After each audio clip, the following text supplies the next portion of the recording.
வார்த்தையை நம்ம கேட்க தியானிக்க ஆண்டவர் நமக்கு கிருபை தருகிறார். நேற்றைய தினத்தில் தேவ ஜனத்தை தேவன் பயிற்றுவிக்கிறார். தேவனுடைய வார்த்தையின்படி எதையும் செய்ய நாம் அர்ப்பணிக்கும் போது அவர் நமக்கு தருகிற ஆலோசனையை கைவிடாமல் செய்யணும். இதில் பார்த்தீங்கன்னா இஸ்ரவேல் ஜனங்கள் யோசுவாவினுடைய தலைமையின் கீழ் வரும்போது அவர்கள் அங்கே வரும்போது அவருடைய முற்பிதாக்கள் எல்லாம் வனாந்தரத்தில் அழிந்தார்கள். இப்போது சந்ததிகள் தான், குழந்தைகள் தான் இருக்கிறாங்க, இளைஞர்கள் இருக்கிறாங்க. இந்த இளைஞர்களில் நம்ம ஒரு முக்கியமான காரியத்தை நம்ம பார்க்கிறோம். அவர்கள் தேவ சமூகத்திலே பண்பட்டவர்களாக தேவனுக்கு கீழ்ப்படிவோம், மோசைக்கு கீழ்ப்படிந்தது போல உமக்கும் நாங்கள் கீழ்ப்படிவோம், ஆகையினால பலங்கொண்டு திடமானதாயிரும் என்று அவர் சொன்னார். ஸோ ஊழியம் என்பது தேவன் நமக்கு அருளுகிற கிருபை. நமக்கு நம்முடைய சபையில் அல்லது நம்முடைய தலைமையின் கீழே நாம் கட்டுப்பட்டு இந்த பணியை இந்த காலங்களில் நாம் செய்யும்படி அழைக்கப்படுகிறோம். அதை நம்ம பார்க்குறோம். அதை செய்யும்போது நம்முடைய வாயை கட்டுப்பாடோட நம்ம வைத்து கொள்ளணும். வாய் பொதுவாக நமக்கு உணவு உட்கொள்ள அது ஆண்டவர் கொடுத்துருக்கிறார். அதோடு மட்டும் இல்லை, ஒருவரை ஒருவர் நாம் தொடர்பு கொள்வதற்கு, நம்முடைய கருத்துக்களை பரிமாறிக்கொள்வதற்கு, உணர்வுகளை பரிமாறிக்கொள்வதற்கு கட்டுப்பாட்டோட அதை பயன்படுத்தும்படி நமக்கு பேச்சு வரத்தை கர்த்தர் கொடுத்திருக்கிறார். இந்த பேச்சு வரம் தேவனிடத்திலிருந்து நமக்கு வந்தது. ஆதாமும் ஏவாளும் யாரிடத்துல பேச கற்றுக்கொண்டார்கள்? அவர்களுக்கு உலக தகப்பன் கிடையாது, தாய் கிடையாது. சர்வ வல்லவரே தகப்பனா தாயா இருந்தார். சர்வ வல்லவர் பேசின பாசையை தான் ஆதாமும் ஏவாளும் பேசியிருக்க முடியும். ஏன்னா சொற்களையோ வாக்கியங்களையோ அல்லது கருத்துக்களையோ அவர்கள் கேட்பதற்கு வேறு வழி கிடையாது. அவர் வருவார், அவர் பேசுவார், இவர்கள் கற்றுக்கொண்டார்கள். அப்போ ஆதாமும் ஏவாளும் பேசிய மொழி தேவனுடைய மொழி, பரலோக மொழி. அந்த பரலோக மொழி தான் முதல்ல தோன்றியது. அந்த மொழி குறைவற்றது. அது தேவனுடைய மொழி. வேற எங்கிருந்து அவர்கள் பேச கற்றுக்கொண்டிருப்பார்கள்? நிச்சயமா வேற வாய்ப்பே கிடையாது. அப்போ பேசுவதற்கு அவர்களுக்கு எவ்வளவு நாளாச்சு அதெல்லாம் நமக்கு தெரியாது. வேதத்தில் ஏதேனில் சில காலம் இருந்தார்கள். அந்த காலம் எவ்வளவு என்று நமக்கு சொல்லப்படவில்லை. எதனால் அவர்கள் ஏதேனிலிருந்து துரத்தப்பட்டார்கள் என்பது நமக்கு தெரியும். தேவனுடைய சித்தத்தின்படி செய்ய மறுத்ததினாலே அல்லது ஏமாற்றப்பட்டதினாலே, அவர்கள் வஞ்சிக்கப்பட்டதினாலே, தேவனுடைய சித்தத்தை செய்ய அவர்கள் திசை மாறினதினாலே. நம்ம நல்லா கவனிக்கணும். பாவம் என்கிற ஒன்றை நம்ம டிஃபைன் பண்ண முடியாது. பூமியில் உள்ள சமுத்திரத்தை, அந்த கடல்களை பிரிக்க முடியாது. நம்ம வசதிக்காக தான் இந்து மகா சமுத்திரம், வங்காள விரிகுடா, அரபிக்கடல், அப்புறம் பசிபிக் பெருங்கடல், அட்லாண்டிக் பெருங்கடல் இன்னும் பார்த்திங்கன்னா இந்த மாதிரி கடல்களை சொல்கிறோம். ஆனால் எல்லா கடலும் ஒன்று தான். அதற்கு பேர் கடல், அவ்வளவுதான். இப்போ பாருங்க, தேவனாகிய கர்த்தர் இந்த மனிதருக்கு அவருடைய தெய்வீக பாசையை நமக்கு கொடுத்தார். மொழி என்பது தேவனிடத்திலிருந்து வந்தது. பேச்சு வரம் கர்த்தர் நமக்கு கொடுத்திருக்கிறார். பிற உயிரினங்கள் பேசுகிறதா? அதை பற்றி ஆய்வுகளெல்லாம் போய்கிட்டு இருக்கு. அவைகள் குரல் எழுப்புகின்றதனவே தவிர அவைகள் கருத்துக்களை பரிமாறுவதற்கு அதை பாஷைகள் அவைகளுக்கு இல்லை. இப்போ பாருங்க, தேவனுடைய சபையில் அல்லது தேவனுடைய திட்டத்தில் இணைகிற எந்த நபரும் தன்னுடைய வாயை அல்லது தன்னுடைய பேச்சு வரத்தை கட்டுப்பாடோடு வைத்து கொள்ளணும். இங்கே 7 நாட்கள் இந்த இஸ்ரவேலர் இந்த எரிகோ பட்டணத்தை சுற்றி வந்தாங்க. நீங்கள் பார்த்தீங்கன்னா ஒவ்வொரு சவாலும் நமக்கு மிரட்டுகிறதா தான் இருக்கும். சவாலுங்க, அதாவது பிசாசு கொண்டு வருகிற ஒவ்வொரு சோதனையும் அது நம்முடைய விசுவாசத்தை பரீட்சிக்கிறதற்காக வருகிற சோதனைகள். நாம் கர்த்தரை விசுவாசிப்பதற்காக அந்த சோதனை நம்மை நோக்கி புரண்டு வருகிறது. அது வரும்போது பார்த்தீர்களானால் மிரட்டுகிறதா இருக்கும். நம்முடைய விசுவாசத்தை சோதிக்கிற மாதிரி அது இருக்கும். அப்போ அந்த சோதனையிலிருந்து ஜெயம் பெற நமக்கு ஆண்டவர் சில காரியங்களை சொல்லி கொடுக்கிறார். என்ன? காத்திரு, அவசரப்படாத, என்னில விசுவாசம் வை, உன் நாவை கட்டுப்பாட்டுகளை வச்சுக்கோ, நான் சொல்றபடி செய்ய மறக்காதே, இதுவரை நான் நடத்தின பாதையை மறக்காதே, செய்த உபகாரங்களை மறக்காதே, என்னை துதி. துதியில பெரிய வல்லமை இருக்கிறது. துதியில மிகப்பெரிய வல்லமை இருக்கிறது. அதை தான் நம்ம நேற்று பார்த்தோம். பவுலும் சீலாவும் சிறைச்சாலையில தொழுமரத்தில் மாட்டப்பட்டிருந்தாங்க. பகல் முழுக்க போட்டு அவங்கள நைய புடைச்சிட்டாங்க, சட்டைகளை கிழிச்சிட்டாங்க, அடின்னு அடிச்சிட்டாங்க. மறுநாள் விசாரணைக்காக அவர்களை தொழுமரத்தில் மாட்டி வைத்திருக்கிறாங்க. இந்த 2 தேவ மனிதர்களுக்குள்ளே பரிசுத்த ஆவியானவர் செயல்படுகிறத மற்ற மனிதர்களுக்கு தெரியாது. இவங்களுக்கு விடுதலை பெற வழி தெரியும், நிலைமையை மாற்ற அவர்களுக்கு வழி தெரியும், சூழ்நிலையை தேவனை கொண்டு மாற்றி விடுவார்கள். இஸ்ரவேலருக்கு இருக்கிற அடையாளம், ஒரு விசுவாசிக்கு இருக்கிற அடையாளம் என்ன தெரியுமா? மனமடிவாகி அப்படியே மனமடிவிலேயே சாவதில்லை. நம்ம கட்டி வைப்பாங்க, நம்மளை அடிப்பாங்க, நமக்கு விரோதமாக பெருங்கூட்டம் வரும், எவ்வளவோ பேர் எழும்புவாங்க. ஆனால் அவங்களுக்கு தெரியாது, இந்த சூழ்நிலையை மாற்ற நமக்கு தெரியும். நம்மோட கர்த்தர் இருக்கிறார். அதற்கு என்ன செய்யணும்? தேவ சத்தத்திற்கு செவி கொடுக்கணும். அந்த சேவ சத்தத்தை கேட்டு அறிந்து செயல்பட ஞானம் வேண்டும், அனுபவம் வேண்டும்.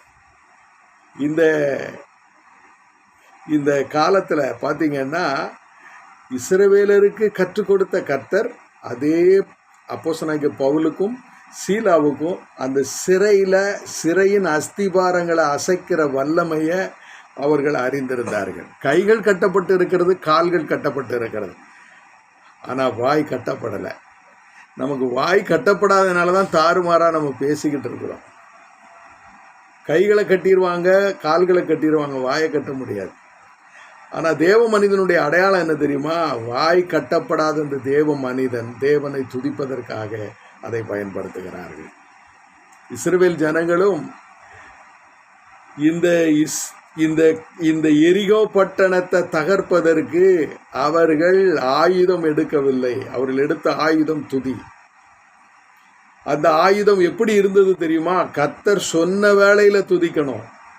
சொல்லுகிற வேளையில அவர் என்ன மாதிரி சொன்னாரோ ஆர்ப்பரியுங்கள்னா உயிர் போற மாதிரி ஆர்ப்பரிக்கணும், பெருந்தொனியா ஆர்ப்பரிக்கிறோம். கர்த்தரை துதிக்கிறதற்கு முழு மனதோட, முழு சிந்தையோட, முழு பலத்தோட செய்யணும். நீங்கள் அப்படி செய்தீங்கன்னா, இப்போ பவுலும் சீலாவும் நாங்கள் கட்டப்பட்டிருக்கோம், கை கட்டப்பட்டிருக்கு, பகல் முழுக்க எங்களை அடிச்சிட்டாங்க, எங்களுக்கு சோர்வாக இருக்குது, துதிக்கலாம் முடியாதுன்னு சொன்னால் சிறைச்சாலையில் தான் கிடக்கணும். ஏன்னா துதியின் வழியாக தான் நமக்கு விடுதலை வருகிறது. சோர்வுகள் வரத்தான் செய்யும், எதிர்ப்புகள் இருக்கத்தான் செய்யும், அடிக்கப்படத்தான் செய்வோம். அதிலிருந்தெல்லாம் தப்பிக்க வழி கிடையாது. அதை அனுமதிக்கிறார் ஆண்டவர். ஏன்னா அதில் தான் விசுவாச பரீட்சை இருக்கிறது. நெருக்கடிகள் அதிகரிக்க அதிகரிக்க அதிகரிக்க நம்முடைய விசுவாசம் ஒவ்வொரு கட்டத்திலும் அது பரீட்சிக்கப்பட்டு அது பொன்னை போல மாறுகிறது. அது பல கட்டங்களை கடந்து அது தன்னுடைய வல்லமையை தேவனுடைய சமூகத்திலிருந்து பூமிக்கு கொண்டு வருகிற ஒரு கீ, ஒரு சாவி. இப்போ பாருங்க, நடுராத்திரி வேற, அது தூங்குற வேலை. அந்த நடுராத்திரி வேளையில அவர்கள் துதித்தார்கள். இஸ்ரவேலரும் நடுராத்திரியில துதித்தாங்க. அதாவது புதிய நாள் துவங்குவதற்கு முன்பு 1 மணி நேரத்துக்கு முன்பு நடுராத்திரியில அவர்கள் ஆர்ப்பரித்தார்கள். நடுராத்திரியில நீங்கள் வேதத்தில் யுத்தங்கள்லாம் ராத்திரியில் சில யுத்தங்களை அதாவது நம்ம கிதியோனுடைய யுத்தமெல்லாம் ராத்திரியில் தான் நடந்தது. வெறும் 300 பேரை வச்சு பெரிய சேனையை அவங்க ஜெயித்தாங்க. ஸோ யுத்தம் என்பது நடு ராத்திரியில் நடக்கிற ஒன்று. இந்த ராச்சாமங்களில் ஜெபிக்கிறவர்கள் பேறு பெற்றோர். அவர்கள் யுத்த வீரர்கள். ராச்சாமங்களில் எழும்பி ஜெபிக்கிறவர்கள், தேசத்தினுடைய அலங்கோலங்களுக்காக கண்ணீர் சிந்துகிறவர்கள், தேசத்தினுடைய அருவருப்புகளுக்காக விழாவில அடித்து கொண்டு கண்ணீர் சிந்துகிறவர்கள், தேசத்திற்காக திறப்பிலே நிற்கிறவர்கள். தேவன் தம்முடைய ஜெப ஆவியை அவர்களுக்கு கொடுக்கிறார். அவர்கள் ஜெப ஆவியில நிரப்பப்படுகிறதுனால அன்பான தேவனுடைய பிள்ளைகளே, அவர்கள் பெருமூச்சோட அவர்கள் பரிசுத்த ஆவியானவருடைய சித்தத்திற்கு தங்களை ஒப்பு கொடுத்து அவர்கள் தேவனை மகிமைப்படுத்துகிறார்கள். பாருங்க, ரோமர் 8ஆம் அதிகாரம் 26ஆம் வசனத்தை பாருங்க. அந்தபடியே ஆவியானவரும் நமது பலவீனங்களில் நமக்கு உதவி செய்கிறார். நாம் ஏற்றபடி வேண்டிக் கொள்ள வேண்டியது இன்னதென்று அறியாமல் இருக்கிறபடியால் ஆவியானவர் தாமே வாக்கு கடங்காத பெருமூச்சுகளோடு நமக்காக வேண்டுதல் செய்கிறார். உதடு நம்முடையது, நாவு நம்முடையது, சிந்தை நம்முடையது, சரீரம் நம்முடையது. ஆனால் ஜெபத்தில் நம்மை இயக்குகிறவர் பரிசுத்த ஆவியானவர். ஹல்லேலூயா, ஹல்லேலூயா. எனக்கு ஜெபிக்க நேரம் இல்லைன்னா தேவ நடத்துதலை பெற முடியாது. தேவனுடைய சமூகத்துக்கு வர நான் ரொம்ப சோர்வா இருக்கேன், எனக்கு மன உளைச்சலா இருக்கு, எனக்கு சோதனை மேல சோதனையா இருக்கு என்று சோர்ந்து போகிறவர்கள் நீர்க்குமிழிகள். அவங்களால ஒன்றும் செய்ய முடியாது. ஆனால் ஆவியானவர் என்ன சொல்றாரு? இவற்றின் நடுவே இதை உடைத்திட, இதை தவிடுபடியாக்க, இதிலே உன்னுடைய முழங்கால்களை நீ முடக்கு என்று ஆண்டவர் சொல்லுகிறார். கிறிஸ்துவுக்கே அந்த பாதை தான், மோசேக்கும் அந்த பாதை தான், யோசுவாவுக்கும் அந்த பாதை தான், இஸ்ரவேலருக்கும் அந்த பாதை தான், உங்களுக்கும் எனக்கும் அந்த பாதை தான். வேறு மாற்றுப்பாதை கிடையாது. வேறு மாற்றுப்பாதையை நீங்கள் யோசித்தீங்கன்னா உங்களுக்குள்ளே கள்ள தீர்க்க தரிசனம் வந்துட்டுன்னு அர்த்தம். ஜெபம் என்னும் திறவுகோலை பிடிச்சி, ஜெபம் என்னும் நூலை பிடித்து யுத்த காலத்தில் யுத்தம் பண்ண பழகி கொள்ளுவோம். இஸ்ரவேலருக்கு அவர்களுக்கு முதல் முறையான அந்த யுத்தம் வந்தபோது மோசே கற்பித்த காரியம் என்ன தெரியுமா? அந்த மலையின் உச்சியிலே கரங்களை உயர்த்தி கோலை பிடித்து அவன் தேவனை நோக்கி மன்றாடி கொண்டிருந்தான். யுத்தம் அடிவாரத்தில் நடந்தது. யாத்திராகமம் 17ஆம் அதிகாரத்தில் அதை வாசிக்கிறோம். தேவ ஜனங்களே, ஆண்டவருடைய பிள்ளைகளே, சோர்ந்து போக வேண்டாம். உங்கள் சூழ்நிலை எப்படி வேணாலும் இருக்கலாம். நீங்கள் மரண படுக்கையில் இருக்கலாம், டாக்டர்ஸ் எல்லாரும் கைவிட்டிருக்கலாம், மருத்துவர்கள் நம்பிக்கை உள்ள வார்த்தைகளை பேசாம அப்படியே முகத்தை திருப்பிட்டு போகலாம், உங்களுக்கு உதவிகள் இல்லை என்கிற ஒரு சூழ்நிலை இருக்கலாம். எங்க திரும்பினாலும் கட்டையில முட்டின மாதிரி இருக்குது, வாய்ப்பே இல்லை. உலகம் அப்படித்தான் சொல்லும், உலக சூழ்நிலை அப்படித்தான் இருக்கும். அதான் வாய்ப்பு இருக்கிறது. தேவ பிள்ளைகளே, நம்பிக்கை விட்டுறாங்க. வாய்ப்பு இருக்கிறது. மகிமையான ஒரு விடுதலை இருக்கிறது. அந்த விடுதலை எப்படி இருக்கும்னு தெரியுமா? நீங்க யௌவன ஜனமா எழும்புவீங்க. அவங்க பகல் முழுக்க அடிக்கப்பட்டாங்க. இந்த விடுதலை வந்தபோது இந்த சிறை அதிகாரி அவன் காலில் கிடந்தான். கட்டினவன் காலில் விழுவான், அடித்தவன் மனம் பதறுவான். நம்மை அடக்கி வைக்க முடியாது. உங்களுடைய விசுவாசம் அரிய பெரிய காரியங்களை செய்யும். இஸ்ரவேலருக்கு கர்த்தர் கற்றுக் கொடுத்தது 7 நாட்கள் அந்த பட்டணத்தை சுற்றி வந்தாங்க. அவங்க வார்த்தை ஒன்றும் பேசல. ஒருவர் மட்டும் இல்லை, அந்த 6 லட்சம் குடும்பமும் வாய் திறவாமல் யோசுவாவுக்கு கீழ்ப்படிந்து, யோசுவாவினுடைய வார்த்தையின்படி தேவனுடைய வார்த்தை என்று கீழ்ப்படிந்து அவர்கள் அப்படி நடந்தார்கள். அந்த உடன்படிக்கை பெட்டிக்கும் இந்த 40,000 அந்த யுத்த வீரர்களுக்கும் இடையே 3/4 கிலோமீட்டர் தொலைவு இருந்தது. நடுராத்திரி பாருங்கள், அந்த எக்கால தொனி 7 முறை தொனித்த உடனே ஏற்கனவே அந்த அருமையான தேவ பிள்ளைகளே, ஏற்கனவே அவர்களுக்கு அது சொல்லப்பட்டிருந்தது. நீங்கள் பார்த்தீங்கன்னா அந்த அந்த பகுதியை பார்த்தீங்கன்னா யோசுவாவின் புத்தகத்தில் அந்த அந்த அந்த நாட்களிலே அதிபதிகள் வந்து பாளையமெங்கும் சென்று அந்த வார்த்தையை சொன்னார்கள். என்ன சொன்னார்கள்? அந்த வார்த்தையை வந்து அந்த கர்த்தருடைய வார்த்தையை அந்த மனிதர்கள், அந்த தேவ மனிதர்கள் பாளையமெங்கும் புறப்பட்டு போய் இந்த தகவல்களை முன்கூட்டியே சொல்லி அவர்களை படிப்பித்து வைத்தார்கள். பாருங்க, தேவனுடைய வார்த்தைக்கு கீழ்ப்படுகிறவர்கள் பேறு பெற்றோர். தேவனுடைய வார்த்தையை வந்து சரியாக பிடித்து கொண்டு செயல்படுகிறவர்கள் பேறு பெற்றோர். யோசுவா 3ஆம் அதிகாரம் அந்த முதல் 2 வசனங்களை நான் வாசிக்கிறேன். அதிகாலமே யோசுவா எழுந்திருந்த பின்பு அவனும் இஸ்ரவேல் புத்திரர் அனைவரும் சீத்தீமில் இருந்து பிரயாணம் பண்ணி யோர்தான் மட்டும் வந்து அதை கடந்து போகும் முன் அங்கே தங்கினார்கள். 3 நாள் சென்ற பின்பு அதிபதிகள் பாளையமெங்கும் போய் ஜனங்களை நோக்கி, நீங்கள் உங்கள் தேவனாகிய கர்த்தருடைய உடன்படிக்கை பெட்டியையும் அதை சுமக்கிற லேவியரையும் ஆசாரியர்களையும் கண்டவுடனே நீங்கள் உங்கள் இடத்தை விட்டு பிரயாணப்பட்டு அதற்கு பின் செல்லுங்கள். இங்கே நீங்கள் கவனிக்க வேண்டியது என்ன தெரியுமா? பாளையமெங்கும் தேவ மனிதர்கள் புறப்பட்டு போய் தேவனுடைய வார்த்தையை அணுபிசகாமல் அறிவிக்கிறார்கள். இப்படி செய்யுங்கள் என்று தேவனிடத்திலிருந்து உத்தரவு வந்திருக்கிறது. அந்த உத்தரவை அறிவிக்கிறவர்கள் அங்கே அதிபதிகள் இருக்கிறார்கள். யோசுவா அதை சொல்றான்.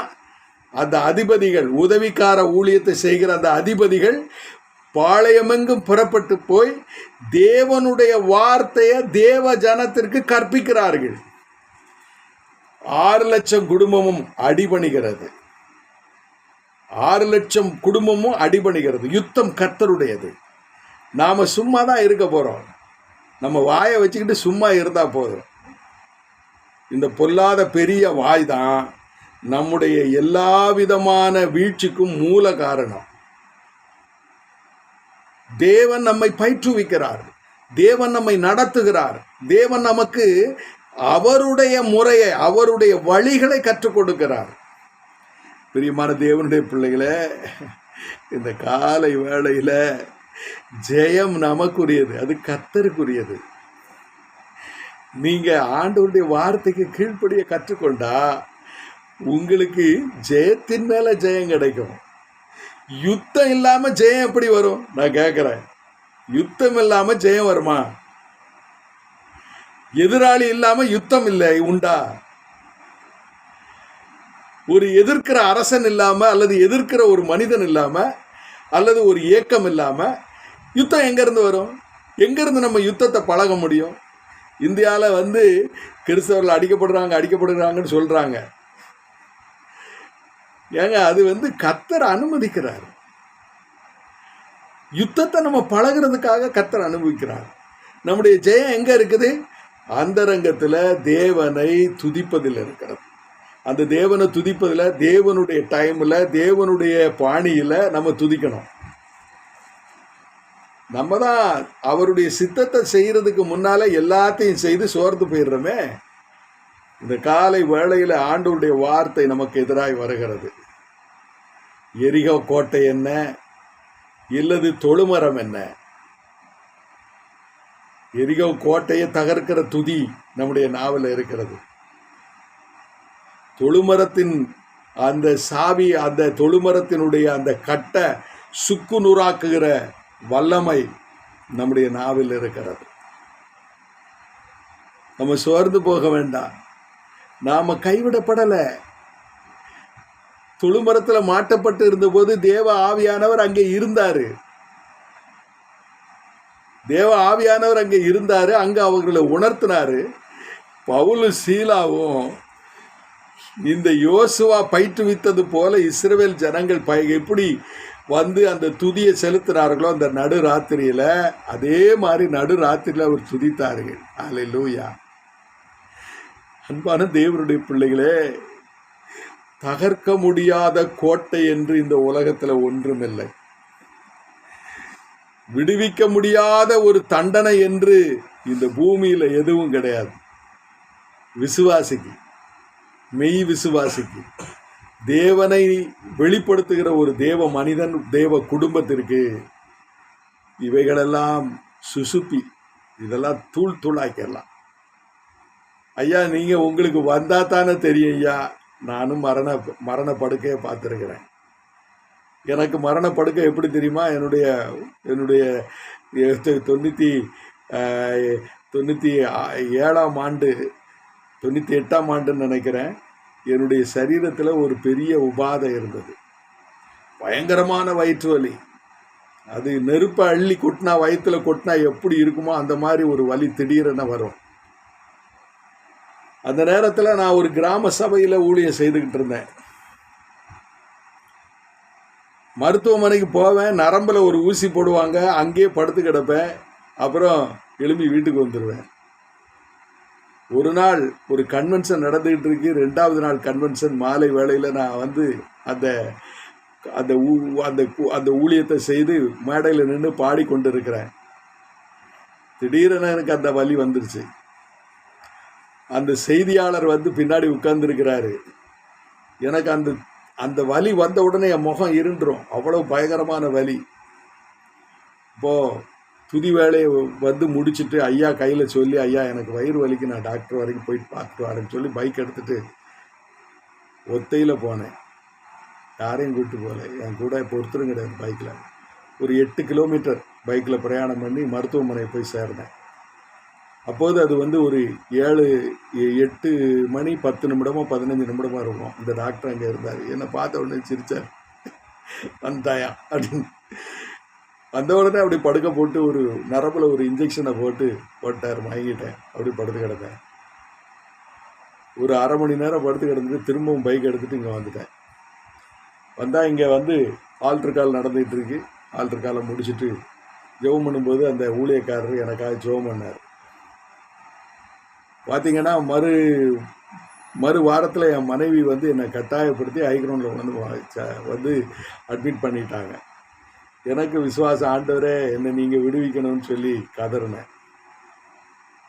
வந்து ஆப்ரேஷனுக்கு எல்லாம் ஏற்பாடாகியாச்சு. அந்த ஆப்ரேஷனுக்கு சற்று முன்னால் நான் வந்து எங்கள் மாமனார்கிட்ட, என் மனைவிட்ட, எங்கள் குடும்பத்தார்கிட்ட சொல்லிவிட்டு, ஆண்டவர் என்னை சுகமாக்குவார், என்னை விட்டுருங்க, நான் ஆப்ரேஷன் பண்ண மாட்டேன்னு சொல்லிட்டு திரும்ப எந்திரிச்சு ஓடிய வந்துட்டேன். திரும்ப ஒரு 6 மாதம் அப்படி போச்சு. திரும்பவும் அதே போல் ஒரு வலி வந்தது. அன்றைக்கு உதவுவதற்கு ஒருத்தர் என்ன கூட வந்தார். நான் போன உடனே அந்த ஆஸ்பத்திரிக்கு போனால் மயங்கிட்டேன். ஊசி போடுறதுக்கு முன்னாடி மயங்கியாச்சு. என்னுடைய குடல் வந்து வெடிச்சிட்டு, குடல் வால் வெடிச்சிட்டு நான் மயங்கிட்டேன். டாக்டர் என்னை செக் பண்ணிவிட்டு, ரொம்ப அவசரம், உடனடியாக ஆப்ரேஷனுக்கு ஏற்பாடு பண்ணணும், உடனே நீங்கள் ஷிபா கிளினிக் கொண்டு போங்கன்னு சொல்லி ஒரு வேனை பிடிச்சி என்னை தூக்கிட்டு போனாங்க.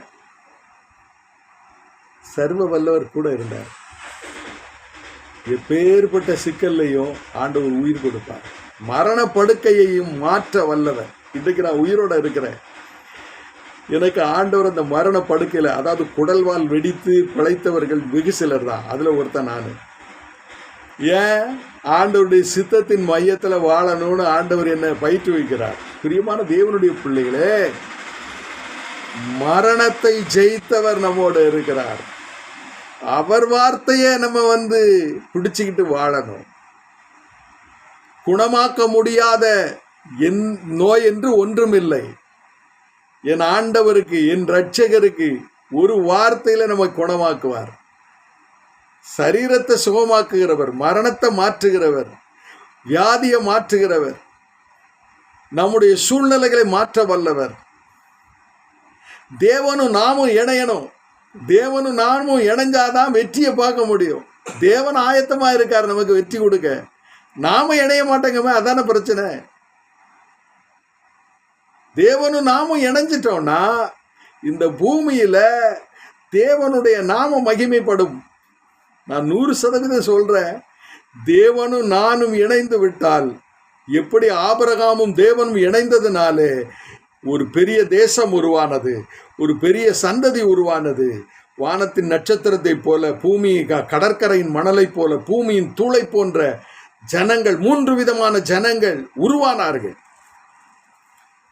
இன்றைக்கு பார்த்தீங்கன்னா பூமியின் தூளை போன்ற மனிதர்களை எண்ணவே முடியாது. கடற்கரை மணலை கூட எண்ணிரலாம், வானத்து நட்சத்திரத்தை கூட போட்டு ரூம் போட்டு எண்ணலாம். ஆனால் தூளை எண்ண முடியாதுங்க. இதெல்லாம் எண்ண முடியாதவைகளை எண்ணுகிற ஒரு சிந்தனை. அன்பான தேவனுடைய பிள்ளைகளே, தேவன் நமக்கு பட்சத்தில் இருக்கிறார். இந்த செய்தியை, இந்த யுத்த முறையை இஸ்ரவேலுக்கு கற்றுக் கொடுக்கிறார். தம்முடையவர்களுக்கு அவர் கற்றுக் கொடுக்கிறார். எல்லாருக்கும் அதை கற்றுக் கொடுக்க மாட்டார். யாரு செவி கொடுக்கிறார்களோ அவர்களுக்கு தேவனுடைய வழிகள், தேவனுடைய முறைகள், தேவனுடைய வல்லமை வெளிப்படும். அது ஒரு கிதியோனாக இருக்கலாம், ஒரு எப்தாவா இருக்கலாம், ஒரு எஸ்தரா இருக்கலாம், ஒரு தாவிதா இருக்கலாம். நானும் என் ஆண்டவரும் இணையணும். உலகம் இணைய வேண்டாம், திரளான மக்கள் வேண்டாம், சிலர் போதும். பிரியமானவர்களே, இந்த காலை வேளையில தேவனுடைய வார்த்தைக்கு கீழ்ப்படையோம், தேவனுடைய வார்த்தைக்கு கவனமா செவி கொடுப்போம், தேவனுடைய தூண்டுதலுக்கு, அவர் நமக்கு கொடுக்கிற அந்த தூண்டுதலுக்கு அடிபணிவோம். இஸ்ரவேலர் இந்த மிரட்டும் இந்த கோட்டைய தூள் ஆக்கினார்கள். ராத்திரியில ஏறினாங்க.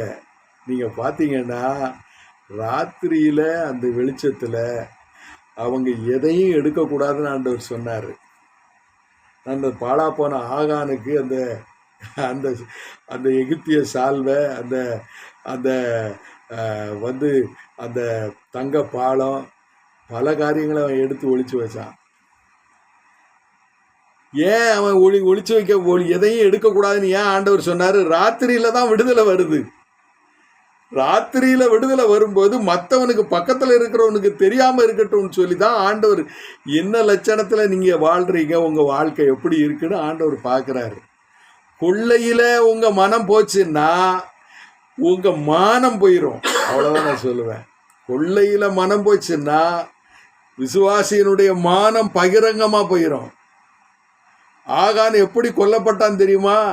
இஸ்ரவேல் சமஸ்தத்துக்கு முன்னால அவனை படிப்படியா கொண்டு வந்து எக்ஸாக்டா அவனை நடுவுல, இஸ்ரவேலினுடைய சமஸ்தத்துக்கு நடுவுல எக்ஸாக்டா கொண்டாந்து நிறுத்தினார். பாவத்தை மறைக்க முடியாதுங்க. சர்வ வல்லவருக்கு முன்னால எல்லாமே நிறுவனமா இருக்கு, எதையும் மறைக்க முடியாது. ஒரே ஒரு வழிதான் இருக்கு, அறிக்கையிடுவது மட்டும்தான் பாவத்திற்கு வழி இருக்குது. அறிக்கையிட்டா மன்னிப்பார், அவ்வளவுதான். நீங்க செய்ததை தேவ சமூகத்துல அறிக்கையிடணும், மன்னிப்புக்காக காத்திருக்கணும். தேவன் நமக்கு சொல்லுகிறத உற்சாகமா செய்யணும், உற்சாகமா செய்யணும். சொல்லாததை நீங்க செய்ய வேண்டாம்.